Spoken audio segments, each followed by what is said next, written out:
आगामी हे शेवटचा इंग्रजी महिना आहे. पुढे 26 साल 1 जानेवारीपासून लागते. पण अनुकरण आपण हिंदू संस्कृतीचं करा. पाडव्याला जसं आपण ध्वज उभारून सूर्याच्या साक्षीनं मराठी वर्षाचं स्वागत करतो, तसं मेणबत्त्या विझून केक कापून इंग्लिश सालाचं जागरण करू नका, हे कळकळीचं आव्हान आहे. त्या दिवशी आपण स्वामींसमोर नंदादीप समयी लावा.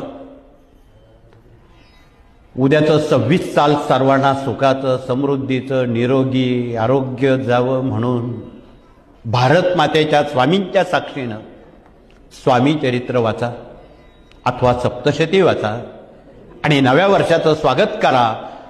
हा सल्ला, ही माहिती आपण कृपया सहानुभूतीपूर्वक, आनंदानं, प्रेमानं सर्वांपर्यंत द्या, अनुभूती घ्या आणि इंग्लिश नव्या वर्षाचं सोप्या पद्धतीत स्वागत करा. आपली भारतीय संस्कृती सांगते, अंधारात प्रकाश लावला तर प्रकाशमय जीवन होतं. आणि इंग्लिश लोक काय करतात, मेणबत्त्या विझून अंधाराकडे जातात. तसं करू नका, ती आंधळी श्रद्धा आहे. म्हणून तसं न करता आपण आपल्या पद्धतीनं, भारतीय संस्कृतीनं हे आजपर्यंत या बाबी जिवंत ठेवलेल्या आहेत, त्या आपण करण्यास कॉन्व्हेंटमध्ये शिकणाऱ्या नव्या पिढ्यांना हे सांगा. हे कळकळीचं आव्हान करून पुनश्च आपणा सर्वांना अंतःकरणपूर्वक पूर्वनियोजित नव्या वर्षाच्या पूर्वसंध्येला आपण सामोरं जाणार आहोत.